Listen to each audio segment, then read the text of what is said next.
Good. Everybody can see. Yeah. Okay. So, what to expect today? What we want to do is to help you to understand the context and purpose of the Collaborate Fund, and importantly, to discover whether it's the right fund for you, so that nobody's wasting their time putting in the eye when there isn't a good match. So really use this as an opportunity to see whether you feel that this is exactly what you want to do. We want to give you an overview of the application process and the form, and give you everything you need to help you submit the best possible expression of interest. So as we carry on now, please do put your questions in the chat box, and I'll pass you over to Ben. Thanks, Lisa. So for those of you who don't know the Centre for Cultural Value, I'm sure you all do, but a refresher course really, that we're a nationally kind of focused research centre based at the University of Leeds. And we're in an interesting position of having three funders that are really complementary in terms of their foci. So our main funder is AHRC, the Arts and Humanities Research Council. We're also funded by Arts Council England and Paul Hamlin Foundation. We work with about 40 affiliate partners across the cultural sector, representing different sizes and scales and art forms. And they include membership organisations like the Museums Association and art form specialists like the National Theatres or TAPE or the major museums. We also work with voluntary arts groups and creative people and places programmes. So we have, it's a broad church, and that will certainly has influenced some of the projects that we've attracted to this Collaborate Fund. And what we're here for really is to build this evidence base to create a shared understanding of the differences that arts, culture, heritage and screen make to people's lives and to society. So I guess we'll touch on this later in today's presentation, but one of the trickier things is to link some of these projects and Collaborate directly to cultural value, and certainly we don't expect you to define what cultural value is or reduce it in any way, and we certainly take a very, very broad kind of definition of what culture is and who it's for, but we're really interested in cultural activities in all of their wonderful guises and diversity. So in terms of what we do, our core activities, I often say, and obviously linked to our three funders, that we essentially do three things at the centre. So the first of which is obviously research. So hopefully you would have seen some of our research digest that we've been producing over the past 2.5 years now, mainly looking at arts and health and at cultural participation.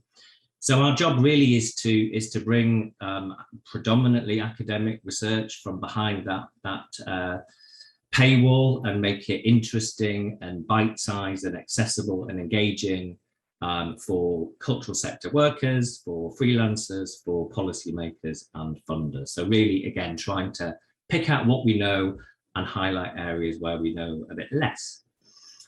We also do our own research. So again, hopefully some of you have engaged with our COVID-19 research, looking at the impacts of the pandemic on the cultural sector across the UK. We've also done a lot of work around cultural sector data and trying to make inroads really into the fragmented nature of cultural data and highlight how important data is for key questions of cultural value. The second thing we do is evaluation. And again, I know some of you have been involved in our working group that co-developed our set of 12 principles to support cultural evaluation. We're doing a lot of work at the moment around evaluation. We're currently developing a MOOC, so a free 2-week online course that we'll be launching in late summer, probably September time. So please do look out for that. We also have a new LinkedIn group called Cultural Evaluation. So again, if you're on LinkedIn and interested in evaluation, then please do join that group of that community of interest around all things to do with evaluating arts and culture. And finally, the third kind of core area of activity is policy engagement. So obviously, we're very keen to engage local, regional, national and international policymakers with the findings of our digest and our own research, and to really have some traction and to make an impact in the real world through policy influence. So we do a lot of work with, say, DCMS in particular, but across the 4 nations with culture teams and with local councils and the combined authorities.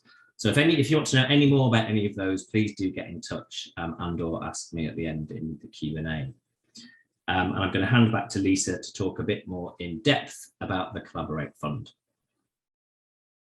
Lovely. So Collaborate. Collaborate is our open call funding programme. So over 2 years, and we're moving into year 2 of the project. So we've got 2 cohorts, and this will be the 2nd cohort. But across both of them, we're investing £200,000 to support the development of collaborative research projects, collaborative being the word and the name of the programme, between cultural sector partners and academic researchers. And the aim is to investigate underexplored, sector-driven questions of cultural value. So anticipate supporting up to 15 projects across the 2 years, with awards of between £5,000 and £20,000. And this can be used to cover part or all of the costs of the projects, which can last between 6 and 12 months. So Ben mentioned our approach to what cultural value is, and you can see there that there is a definition at the top. So we talk about it as being the differences that arts and culture and heritage and screen make to people's lives, their tangible, social and artistic value and impact on audiences, participants and communities. And we recognise that there are diverse perspectives around cultural value.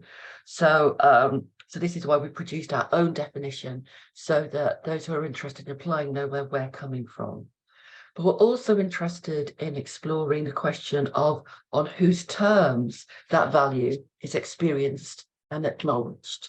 So looking down at the bottom of the slide, you can see that we're interested in exploring cultural value from the perspective of a cultural sector organisation or practitioner, or the audience, or communities, or other, whatever that may be. Okay. So the aims of the funding, Collaborate sits within the research strand of activity. The key aims are 1, to evidence. So that's about supporting the cultural sector to better understand the value of their work to audiences, participants, and communities in a way that is practically applicable. So they want to know how their work is experienced and how that lands with them. Secondly, the fund is around innovation and application.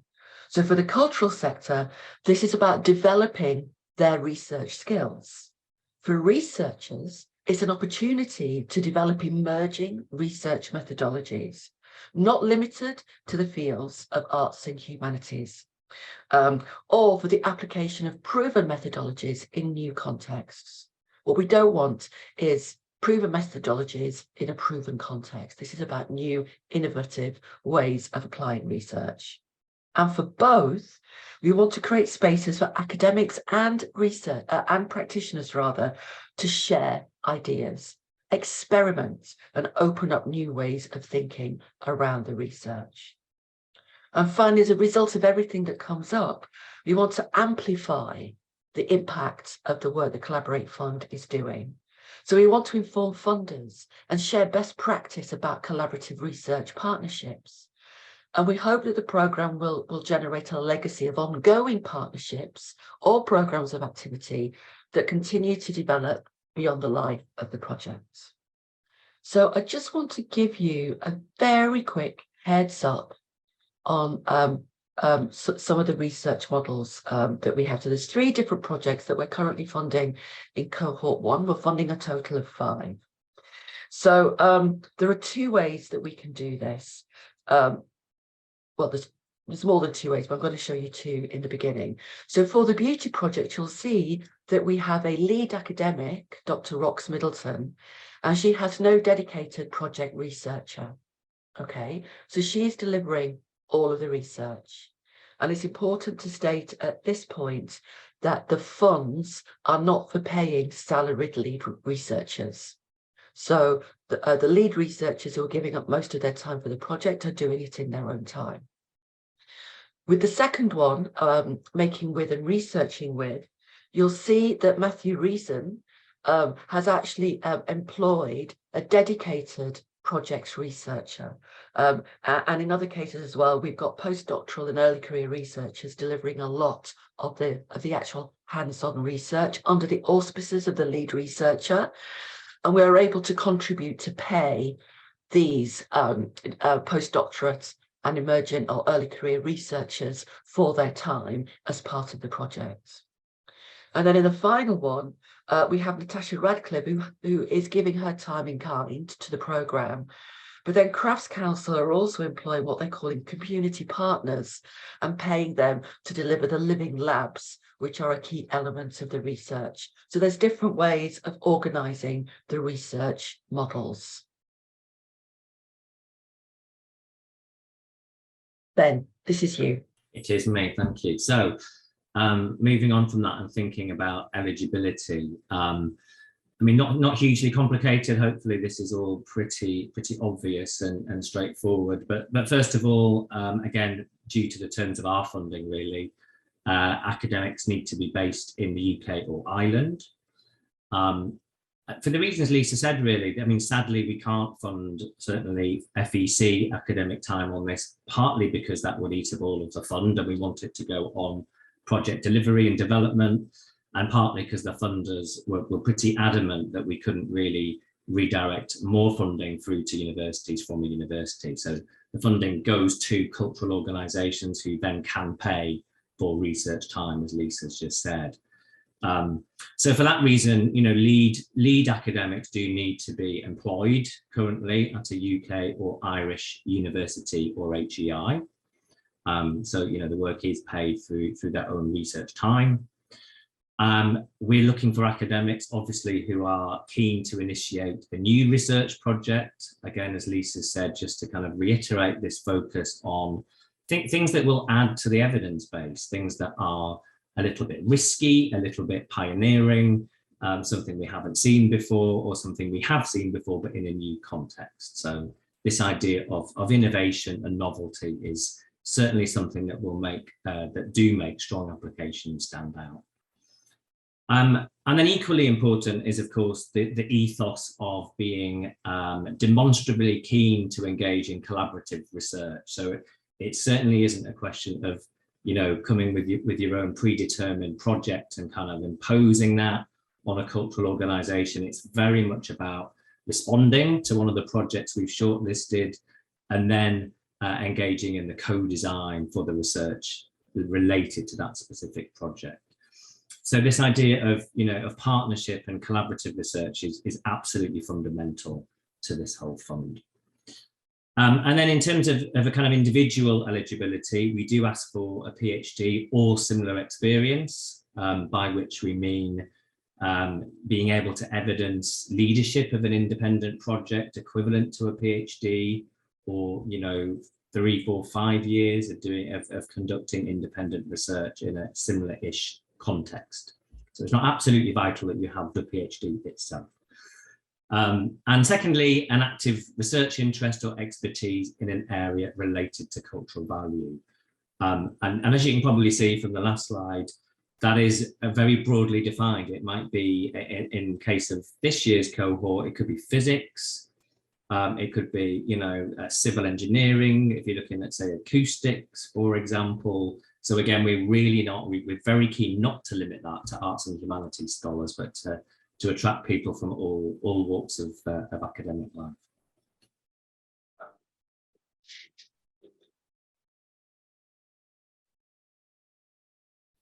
Okay, so why should you apply? I was trying to think, looking at the image here. I suppose why shouldn't you apply? You know, there are lots of really good reasons why engaging with cultural organisations might be useful. It might take your research to a different level. You might have developed a method or a methodology that you're really keen to apply in a different context, for example. Certainly last year, we heard from academics who have struggled to be matched with or find suitable cultural partners working in their area, or even more broadly. You may have a long track record of working with cultural organisations but want to work in a different art form, or with someone in a completely different area, for example.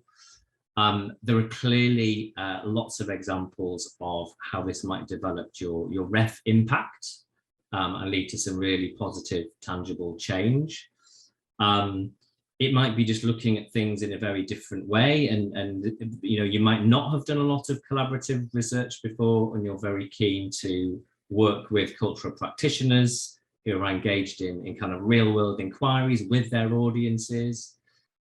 You may want to work with cultural partners as kind of gatekeepers to have access to their participants and audiences to do empirical research in a very specific context. So all sorts of different reasons, and it's very hard, so looking at this year's cohort, to kind of reduce those to one or two key things. But impact is clearly one of the most important of those, and this idea really of developing methods and developing collaborative research in a different context are, I think, some of the key reasons why academics are really keen, as you saw in the video, to engage with this particular fund. Okay, thanks a lot, Ben. I think we've got a couple of questions in our chat box. So Andy, the man with the finger on the pulse, what have you got for us? Two questions. So we'll start as they came with Miriam, if you don't mind. So I'm currently employed at a Scottish HE, but my contract is up for renewal mid-June. It may get extended, it may not. Is it still worth applying for the fund due to my precarious academic status? Ben, I think that's one for you. And that's echoed by somebody else just now as well. Yeah, that's a tricky one. I mean, yes, it is absolutely worth applying. We may have to have conversations further down the line. I mean, the main reason that we want people to be employed at UK institutions is because we know that the research time is funded, and we don't want to be at all, extractive or exploitative of people's research time. We know obviously how busy academics are already. So I would say, yes, please do apply. And let's cross our fingers that you'll still be in a funded post when the projects go live. And we will, we'll keep those conversations going as situation may change.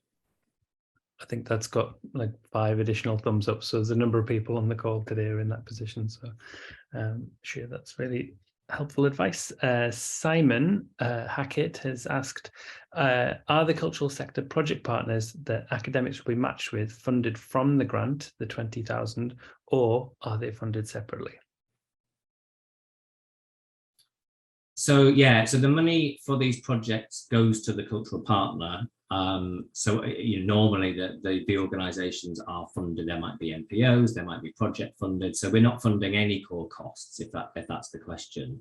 The funding for this specific project goes to the cultural partner, who then redistributes funds to the university partners and the actual researchers doing the research, so the PGRs or postdocs or research assistants, for example. So we only fund the project costs, and it can't be. We don't do match funding, so these have to be bespoke projects that wouldn't otherwise have happened without the Collaborate Fund. Thanks, Ben. One more question at the minute from Nigel King. And I suppose it's connected to the employment stuff. Can there be more than one academic involved, recognizing that they won't be funded? So can groups of academics? Yeah, so Lisa might want to say more, but certainly we had applications last time from research centres and research teams who wanted to kind of collaboratively do the research in collaboration with a cultural partner. So yeah, I mean, it isn't the more the merrier, but we're certainly open to very different models of how you want to divide your time. And as I say, I think last time, maybe half of the applications did come from more than one academic, which was great to see. Have you got anything, Lisa, to add to that? I, for one, would be really interested to look at novel academic constellations, shall we say. I'm a true believer in having more brain power and different perspectives being pulled into the service of a research question.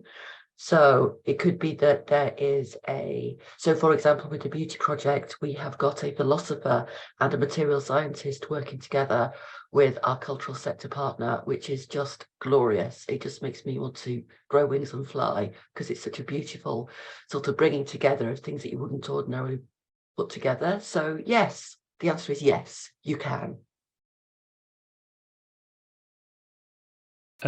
If you're happy to take 2 more questions, there's a couple more come in, if that's okay. Is that all right? So Francesca has asked, are we encouraged to make contact with the shortlisted cultural organisations prior to expressing our interest? And if successful, will we receive any mentorship regarding evaluation methodologies? Lisa, do you want to do the first bit and I can do the second bit?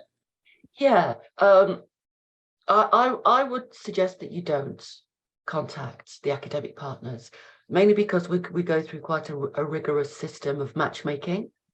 So what happens is that all the EOIs come through to our academic assessment panel, and then we will find 3 out of all the academics that go for one particular cultural partner, and then we'll explain this later, but then we pass those 3 on to the cultural partner for them then to make a decision on who they would like to work with. And so that's the way that we prefer to work. Ben, do you want to talk about mentorship? Yeah, so we do, you know, kind of look at these projects as a cohort, and so there is peer learning across the cohort of the 5 projects that we've got now. Obviously, because we're doing our own kind of CPD interventions and initiatives with evaluation, there will be support available. We have our evaluation principles that I mentioned before. There will be the MOOC, which is free. But if, you know, we are aware of the need to kind of embed our evaluation principles into all of these projects. So I think there is absolutely mileage in having a kind of bespoke training event for cultural evaluation for the cohort next year. So yeah, great question. Thank you. 2 more questions, and then we'll perhaps move on to the next stage, I guess. If anyone wants to ask these questions themselves rather than me speaking on your behalf, please do let me know. Paul's asked, can you give an example of some impacts you think could be achieved through a research project funded through Collaborate? I guess the answer to that's on our website currently at the moment, isn't it? Yeah, I mean, I'm thinking of the pilot, Ben. Yeah. I'm really interested in the concept of emergences. So we're always interested to look at applications that look like they've got legs beyond the life of the project. But with the pilot, which was between Manchester Camerata and the Royal Northern College of Music, and they were using skull caps to look at brain responses to live and digital music. But what happened as the thing progressed was that more and more people became involved and interested. There was additional investment and an enlargement of their horizons, and it's led Manchester Camerata now to think in new and different directions in terms of where they go next. And so yes, there is you know, whatever the hypothesis is that you want to explore for the research, but I think we're all open to the twists and turns. So I don't have any instrumental impacts or any tangible impacts that I want to talk about at this stage. I'm more interested in the emergences from the projects as they roll out. Ben, do you want to add anything to that? Yeah, I know, it's a great example. I think, you know, in that particular case, it's a brilliant example, isn't it, of developing an emerging method in terms of biometrics. That's some of you may have seen, I think 2 weeks ago, Michelle was on breakfast television talking about this. So a lot of media interest actually in a slightly different project, but it's certainly, you know, led to capacity building within Camerata and the Royal Northern School. In terms of investing in some technologies, in getting, I think, master's students and PGRs involved in that evolving method. We are speaking next week at the Association of British Orchestras annual conference. So again, really good in terms of networking and profile raising. Another really quick example is one of the projects this year that was on the slide that Lisa mentioned with York St John, Matthew Reason working with Compass Festival in Leeds. And again, you know, really investing time in the method of the walking interview. And I think for Compass, that's really led to or will lead to the impact of a much deeper understanding of the role that they can play in place shaping, for example, and in participatory research or co-research with participants. And likewise for York St John and for Laura, who's the ECR on that particular project, the chance to really develop that method and methodology and become world leading in it through working with a brilliant kind of hyper locally engaged organization. So yeah, these projects are obviously impact focused, and they're already leading to some really, really exciting impact. And whether you're thinking in terms of REF or more broadly, you know, I think they all will lead to impact, which is why they've been shortlisted. Obviously, Ben, we want to change how the world perceives the value of culture, arts, heritage and screen worldwide. So that's the impact that I want to have. Can I suggest, Andy, that we park the questions for now so we can carry on with the content, because it could be that we'll be answering people's questions later on in the presentation, and just make a note of the ones that we haven't been able to answer so far. Is that okay, Andy? Absolutely fine, no problem. Lovely. Okay, so Ben, over to you and this year's cohorts. This year's cohort. So I'm not going to talk through all of these, partly because my memory isn't that good. I don't have all 10 of them front brain. And, you know, partly because we haven't got time. So if you click on that link there that we will also put in the chat, maybe, Andy, you'll get a lot more info. You probably looked at these already. But all I will say is that you can see from this list, and to be honest, we didn't have to do this in a kind of very arbitrary way this year. These happened to be the projects that the panel really were excited by and wanted to shortlist, and it's by, I guess, you know, fortuitous happenstance, I suppose, that they do represent a really nice range of different art forms. For example, we've got Big Telly Theatre Company there from Northern Ireland. We were really keen to get some applications from Northern Ireland and more from Scotland than we did last time. Didn't want it all to be England based. So we've got a really nice range, I think, here of different regions, different sizes and scales of organisation. So I'm pretty sure there'll be something here for all of you on this particular workshop. So please do click on the link, have a look at the short descriptions and the longer descriptions, of course, if you're particularly interested in one or two of them. And I think it's worth saying, this always comes up as a question. You can apply for more than one project. So if there are 2 or 3 that grab you, please don't feel you have to make a choice now of which one you want to apply for. Sorry, Lisa, go on. Yeah, no, it's okay. And you can, and if you want to apply for more than one, do write a separate expression of interest for each of the organisations you want to potentially work with. And just to let you know how this has captured the imagination of the sector, we had nearly 300 expressions of interest to collaborate, and it did break our hearts that we could only select 10 as the final long list, and that we're going to have to eventually whittle it down to 5, but more of that later. Okay, Ben, you again. I think it was nearly 400. It was 396, wasn't it, at last count? Oh, I thought it was 296. Not sure. Anyway, it was hundreds. It was a lot. It was more than we could fund, and we're, you know, there's I mean, the great news is there's a real appetite for research out there in the sector. So even if you're not successful on this particular round, you know, I think it's great to know that there are lots of cultural organisations who are desperate to be partnered with academic researchers and have really interesting research questions. So that's always good to know, isn't it, when you're looking for partners for research.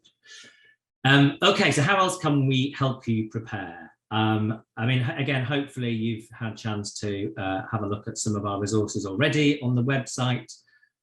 Please do look at the full guidance notes that are on the Collaborate web pages.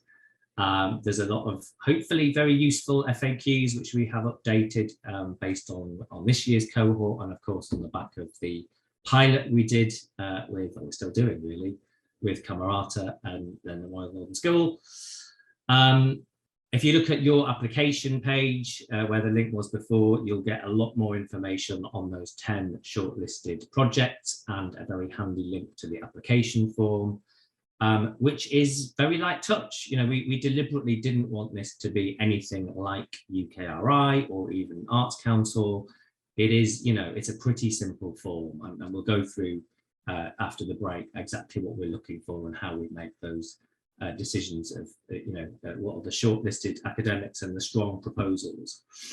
And then finally, please do look at our Culture Hive, our resources hub. So if you click on our website and click on the resources tab, you'll be able to see a whole host of useful guides. So things like how to co-develop a research question with a cultural partner, through to lots of resources on evaluation, for example. There's a guide there as well you can see on how to develop a successful academic research partnership. I know a lot of you already work with cultural organisations, so we're really not trying to teach our grandmothers to suck eggs here. But if you haven't, you may find some of those resources really, really useful. So please do have a play around the website. It looks like I've been doing that on this presentation just now. Okay, so let's go into the nuts and bolts. So I will go through this slowly. So here we are at stage 1. There are 3 broad stages to collaborate. We've completed stage 1, where we've selected a short list of 10 exciting sector EOIs from a pool of, well, it says here, Ben, nearly 300 applications. So now we're at stage 2, 2023, where successful proposals have now been advertised on the Collaborate websites, and academics are now invited to apply to work with one or more of the advertised projects. The deadline for the submission of your EOIs, your academic EOIs, is the 20th of February.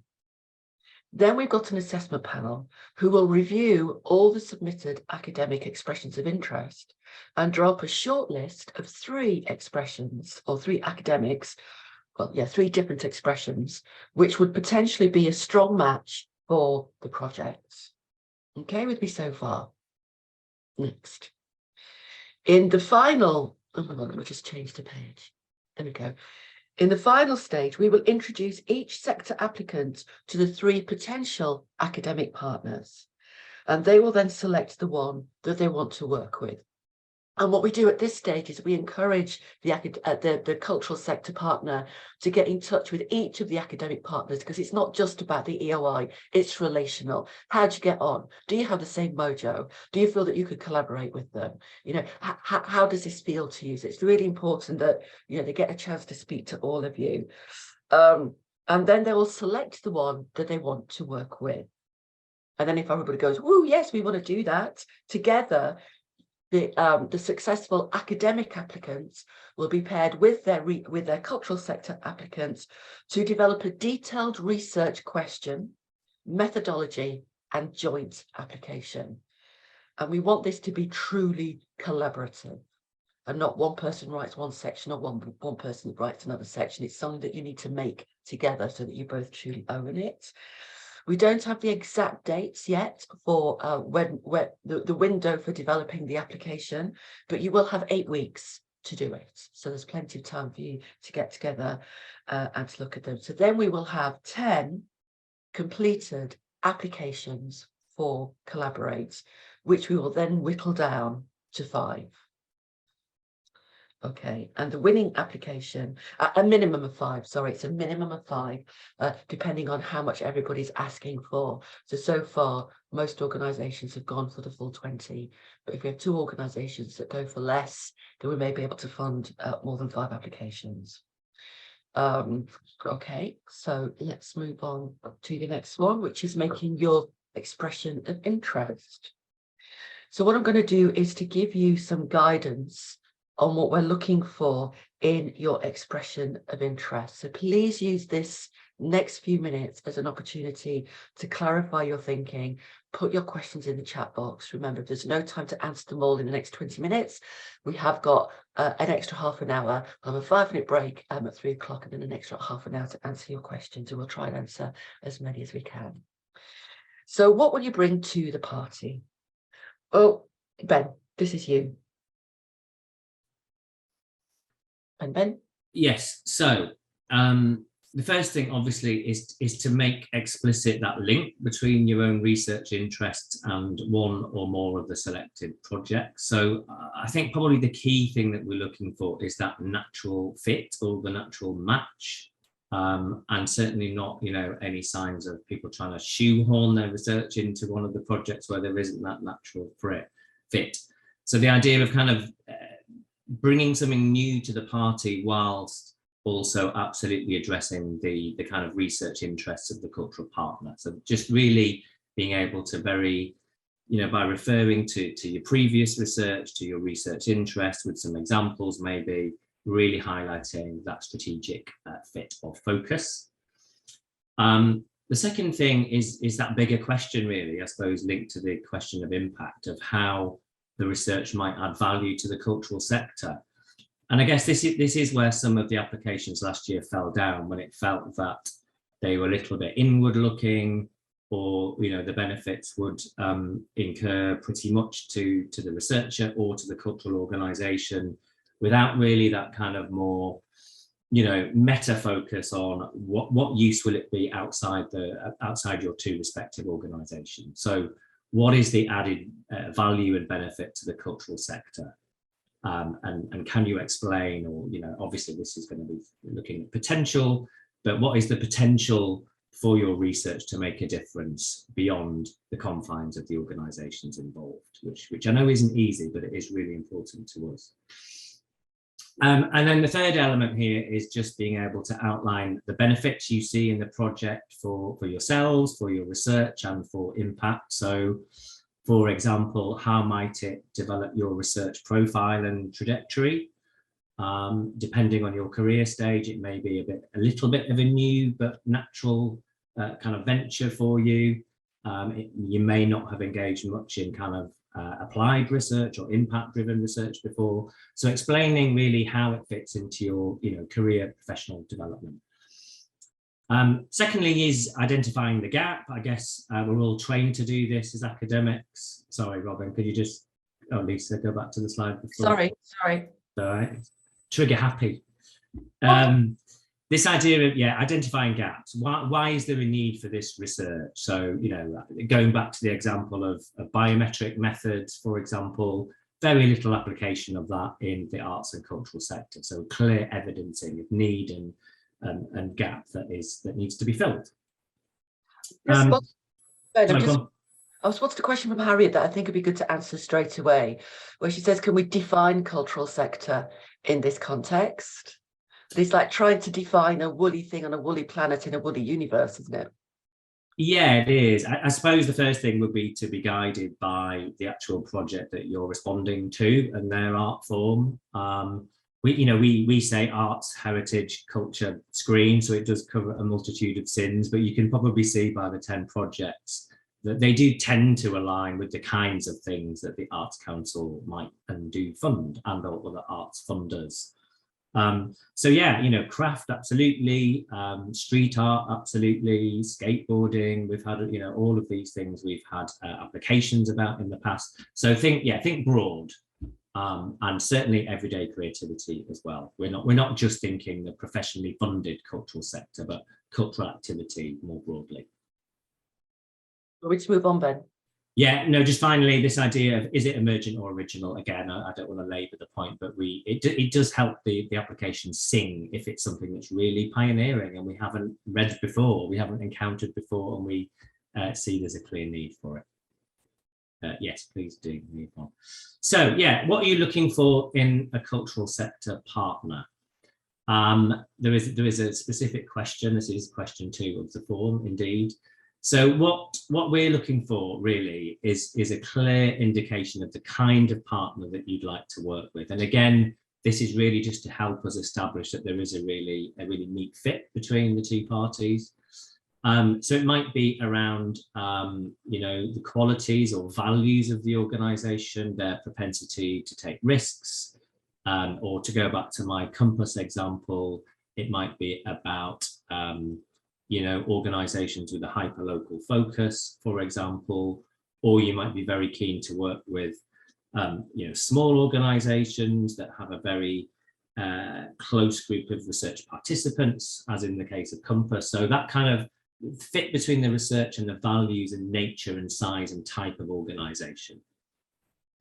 Ideally, we're looking for some kind of fit between ethos and practice. So again, Hopefully that'll have to be collaborative research more broadly, but it might also be around questions of diversity, for example, or focus on things like place shaping. It might be thematic.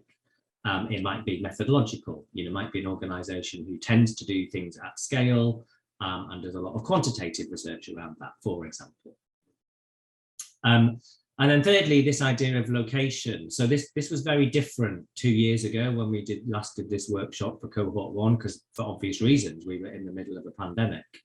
And we were planning for much more remote kind of engagement between researchers and organizations. Now, of course, that's all up for grabs, isn't it? So you certainly do not need to be in the same, town or city or region or country as the project you're interested in. But I think some sense you can give of how and how often you will engage with that organization, because I suppose one consideration is, we don't want to see all of that funding go on travel from Cornwall to Inverness, for example. So kind of being sensible about that the hybrid nature of that collaboration is really important. And then, other kind of factors that come into play when we're assessing and trying to evaluate applications are things around process. So is it clear to us how the relationship will work and who will do what? So something that isn't overly complicated or obscure, really. So roles are quite clearly defined. What's the cultural partner doing? What's the academic partner doing? And ideally overlap, so it's not completely disjointed. We do want, as Lisa said at the beginning, cultural organizations to develop their own research expertise and the culture of research, and academics to absolutely get under the skin of working in a cultural organization. But it does need to be clear who's doing what and who takes responsibility for which aspects of the project and the research. And then thirdly, this isn't a kind of, sine qua non. We don't expect all applicants to have significant experience of working with cultural partners at all. We're totally open for, this being the first collaborative project that a researcher might have worked on. What's more important is that that researchers who apply evidence, an ethos of collaborative working. So that might be in a completely different context or sector, but it does not need to be, an extensive CV of cultural sector partnerships. And it's more really to help us in the latter stages of matchmaking. So, what was your experience of that collaborative process, if you have one? What did you learn through the process, or how did that kind of collaborative research develop your research skills and interests and focus? And what kind of impact did it have on your research practice? So again, that may be a method that you developed. It may be a completely different approach or a completely different way of working. It might have, really helped to grow your research centre or your department, for example. It may have led to a ref impact case study. But ideally, just some kind of a context and or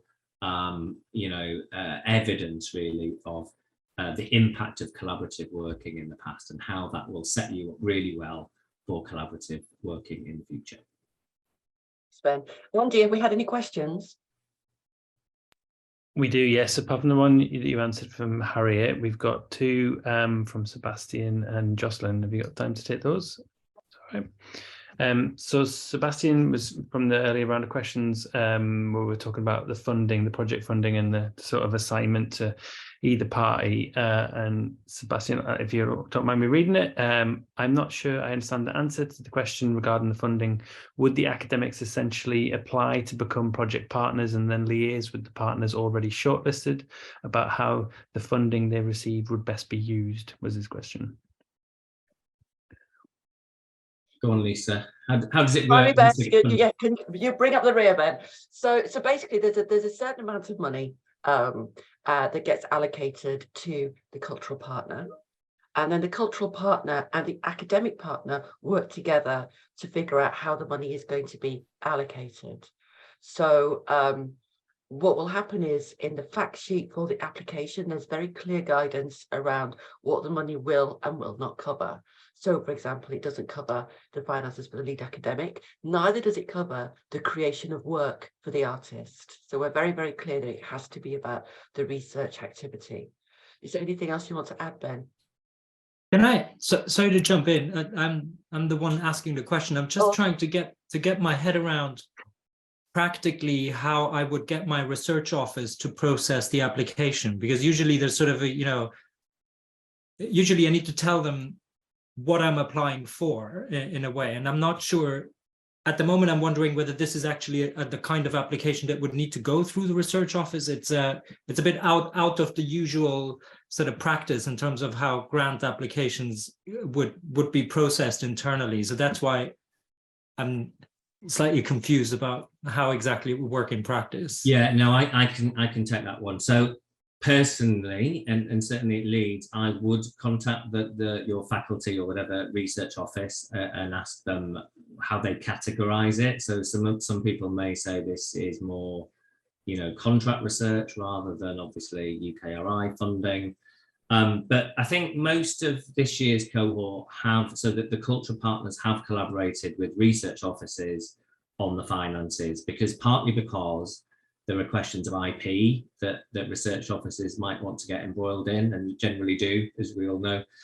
Who owns the data, basically. So there are sometimes, often, data sharing agreements that we stay out of. Obviously, it's between you and the cultural organisation. So yeah, I would just float it past the research office in very good time. We know how busy they all are. What happens is, once you're matched, you submit a budget for the final 10, don't we, Lisa? And at that point, we might come back and say, actually, we don't want you to spend £10,000 on marketing or whatever. So there might be a bit of to and fro on the final budget and the kind of headlines of that budget. But yeah, absolutely, run it past the research office. And if they say they're not interested, cannibal the better, and you can do it a bit more independently. Perfect, thank you very much. Okay, any other questions, Andy? Yeah, I was just going to add to that one thing. I think broadly speaking, of the 5 you funded in round 1, there's one where all of the fund went to the cultural partner, and then there's 2 that are 50-50 splits, give or take, and then there's one that's slightly more weighted in the cultural sector partner favour. But yeah, there is money available to spend on the academic side. It's not entirely a zero on that side of it. So a question from Jocelyn, a really picky question. How do you feel about including links to other projects as examples, as this is in the application, either of our own research projects or of projects and methods we value? The word limits are tight, so links can be helpful, but I don't want to send the evaluators on the panel all over the internet to get a feel for what we mean. Yeah, can I answer that one? I would dissuade people from putting links in, to be honest, because given the volume of interest that comes through, we just haven't got time within a short window and the small numbers on the panel to be able to literally go all over the internet. So thank you for considering that side of things. But also, one of the things that we're really keen on is concise, clear, plain English.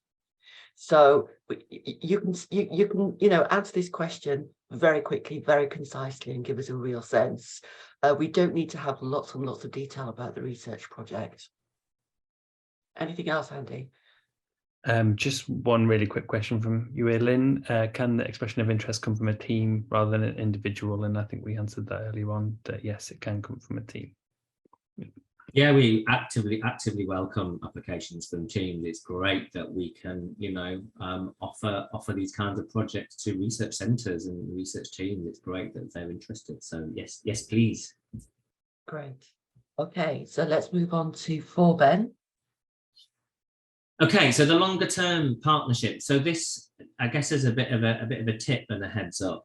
This is the one that people often fall short on, I think, and it's really easy to waffle. Certainly I get a bit cross when I'm on, the 99th application. It's not very clear to me precisely what the legacy of the project might be. So I would say spend a bit of time talking or thinking about this, and specifically in the final application, if you get that far with the partner, the joint application. So, we want to hear about the ambition and vision. We know that £20,000 doesn't go a long way in 2023. It doesn't go as far as we would like it to. I mean, it's not negligible, but neither is it, you know, £1 million. So to some extent, we acknowledge this is a bit of a seed fund. And there are great examples already, actually, of, you know, camaratas, as Lisa said, work kind of snowballing into something much, much bigger. So any kind of emergent plans that you can demonstrate for where you would like this research to go in future, you know, an obvious one, of course, is AHRC, but it might be something a bit more, a bit different from that, and especially if it's something that might be much more based around impact or shared with the cultural partner and their journey too. So something that, yeah, is longer term in vision than the 6 to 12 months that we can fund is great. Linked in with that, something that is ideally sustainable in terms of, you know, your own or your team's research interests, or universities or departments, and or the cultural organisations. Something that might be a springboard, so it might be a little bit of a pivot in your research journey, which is fantastic. We don't really at all want to fund you just to do more of the same that you would do already. We do want to try and make a difference to people's careers here and to their, you know, their opportunities. So if you can evidence how you think it might take you in a different direction, then all the good. The question of influence, you know, is important. We do want this fund to be high profile. We want funders to sit up and listen.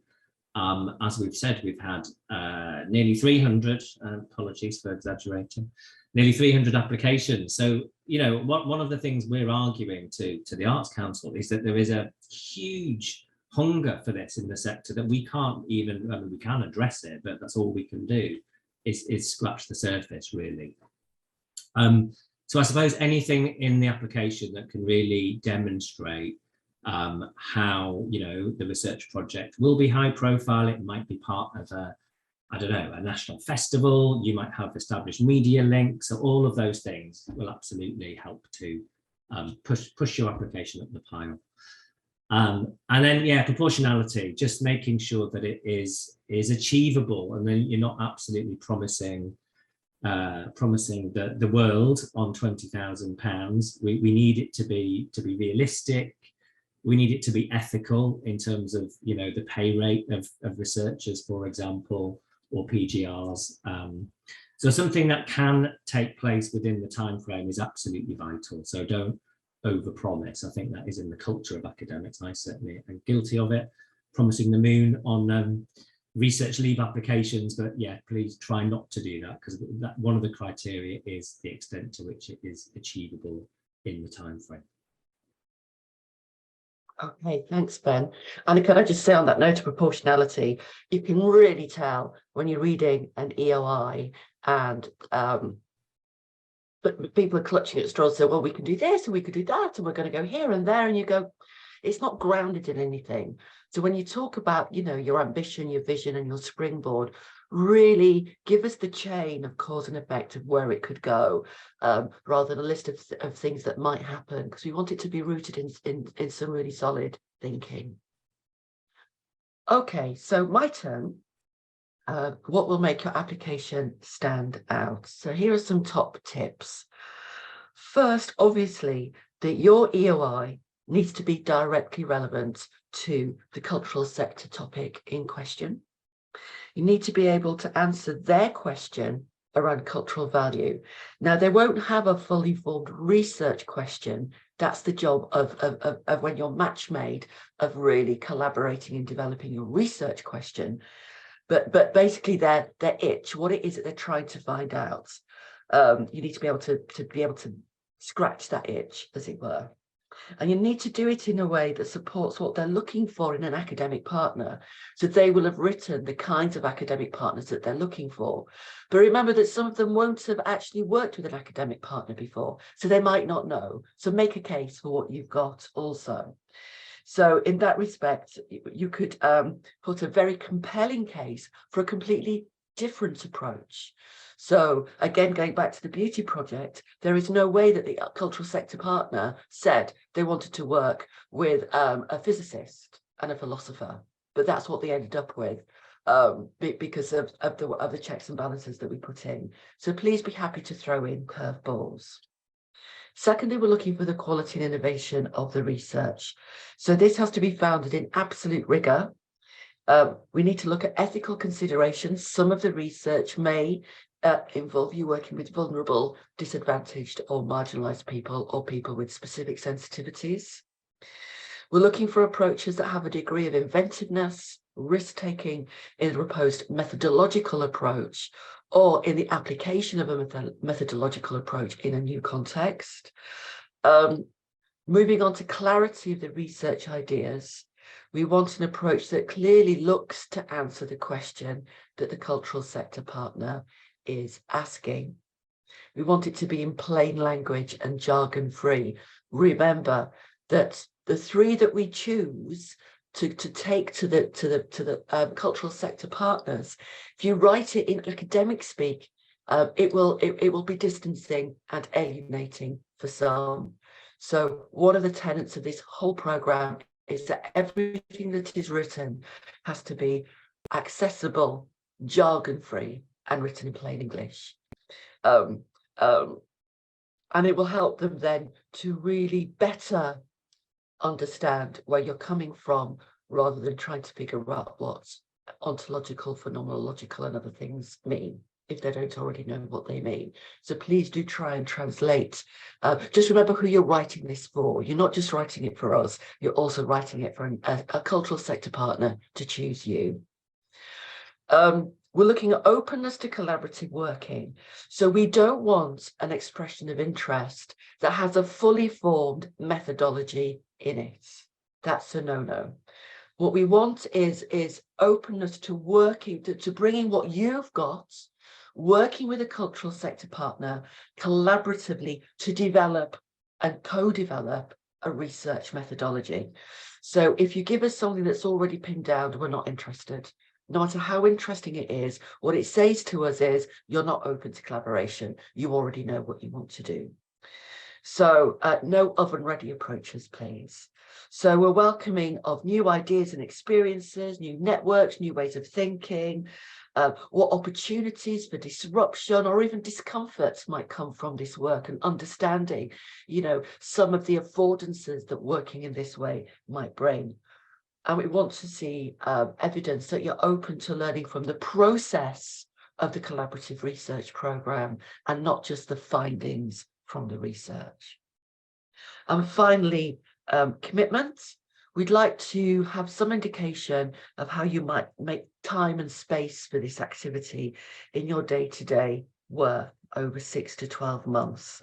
So in order to do this, before you write the application, please try and visualize how it might look in practice for you, and reflect that in how you frame your role within your EOI, and what your expectations of the role of your partner might be. So I hope that answers a lot of your questions in terms of what you're looking for.